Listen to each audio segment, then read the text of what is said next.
Pythagorean theorem goes with right triangles. Hypotenuse is across from the right angle.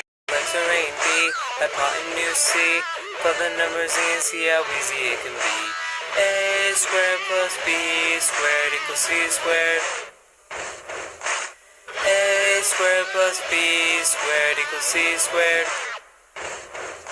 Alright, welcome to section 9.1. Today we're going to talk about reference triangles and reciprocal trig functions. So far in our little trig unit so far, we've talked about regular trig functions, sine, cosine, and tangent. But today we're going to talk about the reciprocal trig functions. So there's actually a little bit more trig than just sine, cosine, and tangent. So far we've dealt with kind of this idea of a circle, and we're going to explore this circle, specifically a unit circle, throughout this unit. Okay, this unit circle is a huge idea and approach to trig, very important. So we're going to start briefly out in this unit talking about the unit circle, but get a little bit more in depth with it throughout this unit. So normally, if we were to have a circle, we could easily draw in its radius, okay, the distance from the origin to the edge of the circle. So we could label that R. Up to this point, we know that this is angle theta in standard position, so the angle from the x-axis to the terminal side. But in terms of a coordinate system, because notice how we can think about this as a y-axis and an x-axis, in order to get to this terminal point that's on the circle, we would have to go to the right a distance of x, and we'd have to go up a distance of y, which essentially would give us an ordered pair for this point, x, comma, y.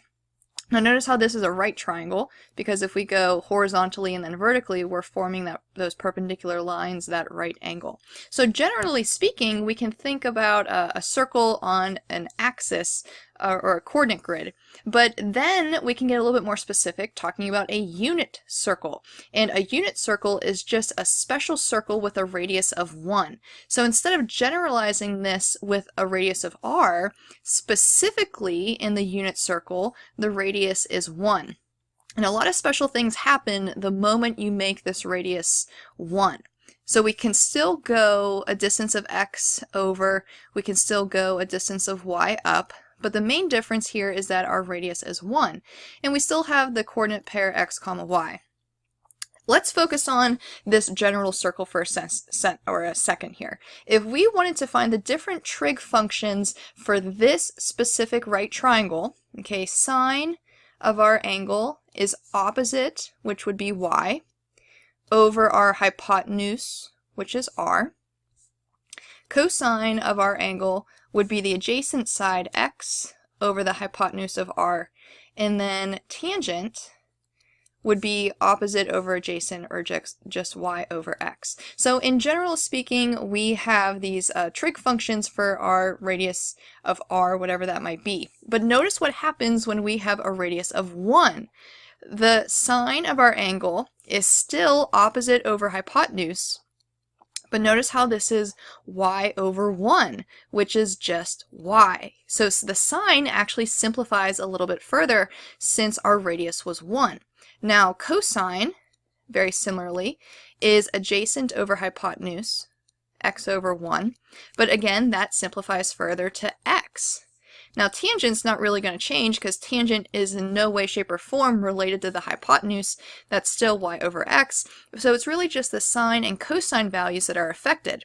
But we can relate the sine and cosine back to our ordered pair. If the sine of our angle is equal to y, we can really think about this y coordinate as the sine of our angle. And very similarly, the x coordinate is equal to the cosine of our angle. So far in your mathematical career, you've dealt with ordered pairs x, comma, y. But in trig, we're going to be dealing with ordered pairs of cosine of an angle, comma, the sine of an angle. Alright, now leading on to another vocabulary word, if you will, is reference triangles. These are right triangles drawn to the x-axis. So let's say we have this angle in standard position where we're going from our x-axis, we're forming an angle, and we have our terminal side here, and we specifically know that this point on our terminal side has an ordered pair of -3, 4.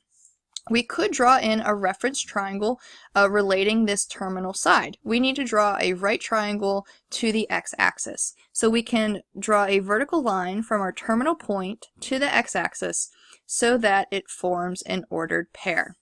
Now our angle we're specifically looking at in this right triangle would be theta formed with the x-axis. So again, we're kind of forming this right triangle very similarly to how we did in our unit circle. This is another reference triangle since it's drawn to the x-axis. Now what we can do based on this diagram is actually find the sine of our angle. Now this ordered pair here, since it's representing an x and a y distance, is telling us the different legs of this right triangle. Our x value is -3, so we go -3 to the right, but our y value is 4, so we go up 4. Now in order to find sine of an angle, we need to know the opposite side and the hypotenuse. So notice in this triangle we know the opposite side is 4, but we're not quite sure what the hypotenuse is. This is when we can use the Pythagorean theorem, the little song at the beginning of this lesson. We have a squared plus b squared equals c squared. Now c is always your hypotenuse. It's always that longest side opposite the right angle. So if we fill in our information, we could say maybe a is -3, b is 4, and we need to figure out what is c, what is the distance of this hypotenuse. So -3 squared is 9, 4 squared is 16, 9 plus 16 is 25, and to take the square root of both sides, we get a c value of 5. So we can label this 5 right there. So if we want to find the sine of our angle, we need to know the opposite side over the hypotenuse, which ends up being 4 over 5. Notice how this is an exact value. Okay, I don't want decimals, I want exact values, which means fractions. So exact values, no decimals, no rounding. We're going to be as precise as possible. Now, instead of giving us a standard position angle here and a specific point, they might be a little bit more general, telling us that the terminal point is -3, -6. So if we were to imagine where that might be, we would go -3 to the left, and then -6, meaning we go down. So here's our terminal point. We have -3, -6. So we can draw our reference triangle. Remember, it's always to the x-axis. So we'd have to go up. And here's our angle theta. So let's label our sides. This would be -3, and we have -6. Notice how we're specifically trying to find the cosine relationship, which is the adjacent side over the hypotenuse.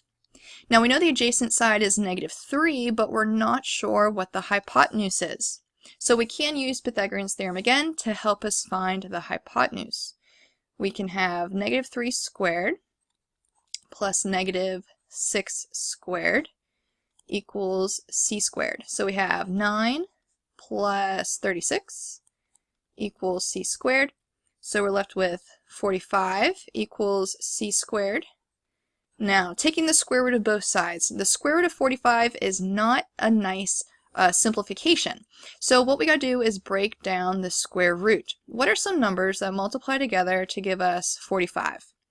Well, we have 9 and we have 5. But notice how the square root, or this 45 was originally a square root value. So these should be square root values as well. Now notice how the square root of 9 actually simplifies to 3, but the square root of 5 does not simplify at all. So the square root of 45 actually breaks down into 3 square roots of 5. So we can write 3 square root of 5 equals c. It may have been a while since we've done that. I know for a fact you've done it in Algebra 1, definitely Algebra 2, but just again referencing the idea of simplifying a square root, we want exact values, not decimal representations. So our hypotenuse is 3 square root of 5. So let's figure this out. The adjacent side we have is -3. The hypotenuse is 3 square roots of 5. Notice how we have a -3 in our numerator and a +3 in our denominator. Those can simplify we're left with negative 1 over 1 with a square root of 5, which is just square root of 5. But we cannot have a radical in our denominator, so we must rationalize. We can multiply the top and bottom by the square root of 5. Notice how if we multiply the tops together, negative 1 times the square root of 5 is just negative square root of 5. But 5 times 5 in the denominator is 25. But the square root of 25 is 5. So really the exact value of this cosine of our angle is negative 5 square roots of 5. A lot of fraction work going on in this unit, a lot of square root work going on in this unit, so really pay close attention to how you simplify your radicals and rationalize your denominators. Alright, let's go ahead and take a look at another example that's worded just slightly differently. Given our angle is in quadrant 4, so let's go ahead and draw our little coordinate system here, and our angle is in quadrant 4, so we'll label theta. And sine is negative 3 over 5. Okay, now sine, we know, is opposite over hypotenuse. So this idea should help us label in this reference triangle here. Our hypotenuse is 5, so that should be opposite the right angle. Now, sine of the angle is negative 3, which is the opposite side. So opposite our angle, we should have a negative 3. We want to figure out the cosine of this particular angle of this reference triangle, but cosine needs the adjacent side over the hypotenuse. So we already know what the hypotenuse is. We got to figure out what's this adjacent side. So let's go ahead and use Pythagorean's theorem to help us figure out that missing side. Now, since we're trying to figure out a leg that's either A or B, it does not matter which one you pick, we'll just leave A as our variable. B we'll label as negative 3, and our hypotenuse is 5, so that has to be C. So we have a squared plus 9 equals 25. If we subtract 9, we get 16, and square rooting both sides, the square root of 16 is a nice value of 4. So if we want to label the cosine of this particular angle, we have the cosine of our theta equals the adjacent side of 4 over the hypotenuse of 5. Again, notice how that is an exact value, no decimals. Alright, so now let's talk about those reciprocal trig functions. Hopefully we are very familiar with these, standard trig functions, sine, cosine, and tangent. We know sine of an angle is equal to the ratio of opposite over hypotenuse. Cosine is the ratio of the adjacent side over the hypotenuse. Remember, these are always right triangles because we're dealing with hypotenuses. And tangent is opposite over adjacent. That SOHCAHTOA idea might help you remember those. Now, the reciprocal trig functions are literally the reciprocal, or 1 over, these regular trig functions. Now, these are the abbreviations. Remember, sine is actually S-I-N-E. Cosine is C-O-S-I-N-E. So these are the abbreviations. So when you see the CSC, that's actually standing for cosecant. Kind of weird if you ask me. When you see the CE or SEC, okay, no, that is not a divisional conference. It's actually secant. And then COT is cotangent. I did not make these up. Do not hate me for these. This is just the way it is. Alright, so cosecant is actually the reciprocal of sine. So whenever we see cosecant, it actually means 1 over sine of our angle. Okay, reciprocal, it just flip your fraction. But we already know that sine of an angle is equal to the opposite over the hypotenuse. So let's figure out what the ratio is for cosecant. So instead of taking 1 divided by this fraction, instead of dividing by a fraction, we can multiply by the reciprocal. The reciprocal of opposite over hypotenuse would be hypotenuse over opposite, but taking this fraction times 1 is essentially that fraction. Multiplying by 1 does not change anything. So cosecant is actually equal to not only 1 over the sine of an angle, but also the ratio of hypotenuse over opposite. Notice how that makes sense, because reciprocal just means flipping the fraction. So instead of sine of an angle being opposite over hypotenuse, the cosecant of an angle is the reciprocal. It's hypotenuse over opposite. If we look at secant, now that's the reciprocal trig function of cosine, but this is going to work out the same way. Instead of being the adjacent over the hypotenuse, we're going to have the hypotenuse over the adjacent. So notice how you can rewrite these reciprocal trig functions two ways. You can rewrite them as either 1 over the traditional trig function, or you can write them in a ratio of the sides of a triangle, the hypotenuse over the opposite, or the hypotenuse over the adjacent. Now cotangent, 1 over tangent, that's kind of an easy one to remember. And again, it's the reciprocal, so instead of being opposite over the adjacent side, it's the adjacent side over the opposite side. Now here's my little trick to remembering the differences between cosecant and secant. Notice how sine begins with an S, cosecant begins with a C. Now cosine and secant are the opposites. Cosine begins with a C, so its reciprocal trig function begins with an S. You would think that sine and secant would be the reciprocals, but they're not. Okay, so if you start with sine, the reciprocal is cosecant. If you start with cosine, the reciprocal is secant. Alright, so now that we know about these reciprocal trig functions, let's just talk about identifying them in terms of a right triangle. If we're specifically looking at this angle theta, let's find the sine related to this angle. We need the opposite side, which would be 5, over the hypotenuse, which would be 13. So if this is the ratio for sine, the ratio for cosecant is the reciprocal, since it's the reciprocal function. We would have 13 over 5, in other words, that hypotenuse over opposite. Now cosine is the adjacent side, which would leave 12 over the hypotenuse, but that means that the reciprocal trig function secant would be 13 over 12. In other words, hypotenuse over adjacent. Now last but not least, we have tangent, which is opposite over adjacent, so that would be 5 over 12. But the cotangent is the reciprocal, so we would have 12 over 5. So not too bad, we just got to get used to seeing these 3 additional trig functions also with these traditional trig functions. So really, all in all, we have 6 total. We have the 3 kind of original ones, but then we also have their reciprocals. Alright, so let's revisit another example of these reference triangles like we did at the very beginning of this lesson, but we're going to find all 6 trig functions based on this given information. So we're going to start with a particular angle between pi over 2 and pi. Notice how we're dealing with radians there. So let's draw our coordinate system in terms of radians. We have 0, pi over 2, pi, 3 pi over 2, and then a full rotation is 2 pi. Alright, so they specifically tell us that our angle is between pi over 2 and pi, so it's going to be somewhere in here.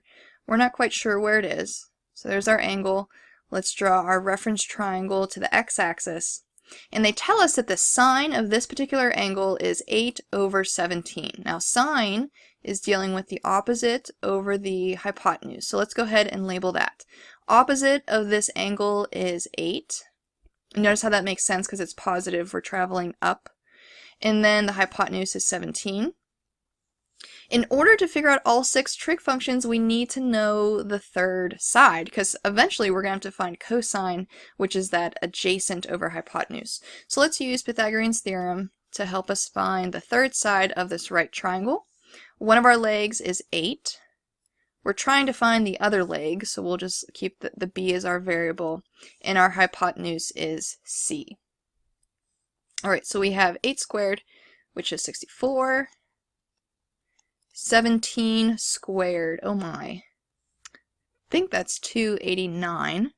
And then if we subtract 64 over, we get 225. and square rooting both sides, the square root of 225 is something nice. It's actually 15. So this leg is 15, but notice how it is 15 to the left. Again, we got to think about this as a coordinate grid. Starting at the origin and we're traveling to the left, even though it's a value of 15, it's actually negative 15 because based on our picture, we are traveling to the left. So let's take a look at these 6 trig functions. Clearly, we already know what sine is. They gave that to us. So now let's try to find cosine. We need the adjacent, which is negative 15, over the hypotenuse of 17. And then tangent is opposite over adjacent, so we have 8 over negative 15. So now let's find the reciprocal trig functions. The reciprocal trig function of sine is cosecant. So we just got to reciprocate our fraction there, 17 over 8. The reciprocal trig function of cosine is secant. If we reciprocate, if that's even a word, I think it is, we get 17 over negative 15. And then the reciprocal trig function of tangent is cotangent. Reciprocate our function, we get negative 15 over 8. Alright, so now since we kind of know from the very beginning that cosine of theta and sine of theta can be written as an ordered pair, okay, instead of x comma y like we're used to, we can write cosine of theta comma sine of theta. We want to go through and determine where are these trig functions positive, where are they negative, what quadrants determine the signs of these different trig functions. So in terms of quadrants, we have quadrant 1, quadrant 2, 3, and 4. Kind of go in the counterclockwise direction there. And if we think about this for a second, what quadrants can our angle lie in if these different things are true? Well, since cosine and sine are essentially acting as an x and a y, let's determine the signs, like positive or negative, not the trig function, the signs of our different variables in these quadrants. If we were to go to the right and up, let's say we pick a point like somewhere right there, what are the signs, positive or negative, of the x and the y? And consequently, those would be the signs of cosine and sine. So if we go to the right, that's in a positive x direction, and if we go up, that's in a positive y direction. So we'll say x and y, cosine and sine, they're both positive in this first quadrant. But if we go to the left and up, maybe we get a terminal point over here. If we travel to the left, the x value is negative, which means cosine would be negative. But if we travel upwards, the y is positive, which means sine would be positive. Maybe we have a terminal side in our third quadrant. We go to the left and down, which means both variables or trig functions would be negative. And maybe we have a terminal point in our fourth quadrant. We go to the right and down, which means the x value is positive and the y value is negative. Consequently, cosine would be positive and sine would be negative. But now let's try to talk about tangent for a second, because tangent is the opposite over the adjacent. But what we can actually do is rewrite tangent in terms of cosine and sine. Sine is dealing with the idea of the opposite side. So we could replace opposite with the sine of our angle. And the adjacent is dealing with the cosine of the angle. So very likewise, we can replace adjacent with cosine. So tangent is essentially sine over cosine. So let's go through here and kind of label what tangent would be in all of these different quadrants. Because these are just telling us what cosine and sine are, let's try to figure out tangent. Alright, so if tangent is sine over cosine, tangent in this case would be the sine is positive over the cosine that's positive, but a positive divided by a positive is a positive overall. Over here, if we take the sine divided by cosine, positive divided by negative ends up being a negative. So tangent's actually negative in the second quadrant. Down here, if we take sine over cosine, a negative divided by a negative ends up being a positive. And down here, sine divided by cosine ends up being a negative. So we're labeling all of our quadrants in terms of their positivity and their negativity for all of our trig functions. So let's try to answer these questions based on how we labeled our quadrants. Where is sine bigger than 0, okay, meaning positive, and cosine is less than 0, meaning negative? So where in our quadrants here do we have a sine value that's positive and a cosine value that's negative? Well, notice how sine is positive in the first quadrant and the second quadrant, and cosine is negative in the second quadrant and the third quadrant. So the only place that both of these are occurring is actually the second quadrant. We can put down quadrant 2. Let's check out part B. The sine of our angle and the tangent of our angle have the same sign. Well, if we start in quadrant 1, notice how sine's positive and tangent's positive, so we can put down quadrant 1. In quadrant 2, sine's positive but tangent's negative. That's not going to work. In quadrant 3, sine is negative, tangent is positive. That's not going to work. But in quadrant 4, sine is negative and so is tangent. So we can put down quadrant 4. Last but not least, cotangent is, or the cotangent of our angle and the secant of our angle have opposite sides. Now remember, cotangent is originally related to tangent, and secant is originally related to cosine. So whatever these values have as their signs, either positive or negative, that's what their reciprocals are going to have as well. So essentially we're looking for, when do tangent and cosine have opposite signs? Well, if we look in quadrant 1, cosine is positive, so is tangent, so that's not going to work. In quadrant 2, cosine's negative and tangent's negative. That's not going to work because we're looking for opposite signs. In quadrant 3, cosine's negative and tangent's positive, so there's opposite signs. And quadrant 4, cosine's positive and tangent is negative, so that will work as well. So here's a little way to kind of help you remember which values of these trig functions are positive kind of in this circle, if you will. It goes by the anagram. I don't know if you've heard this before. I know Mr. Mills used this quite often, and actually when I was in high school we used this as well. We kind of say all students take calculus. Notice how it's following the same direction as our quadrants 1, 2, 3, and 4. All students take calculus. The A stands for all trig functions. Notice how cosine, sine, and tangent, they were all positive. But in the second quadrant, the only trig function that's positive is sine. Notice how cosine was negative and so was tangent. In our third quadrant, notice how tangent is the only one that's positive because cosine and sine were negative. And last but not least, in our fourth quadrant, notice how cosine is the only value that's positive, sine and tangent were negative. So if you can remember all students take calculus working in the same direction as our quadrants 1, 2, 3, and 4, you will know which trig functions are positive. Okay, this is only for positive trig functions, which means the rest of them should be negative.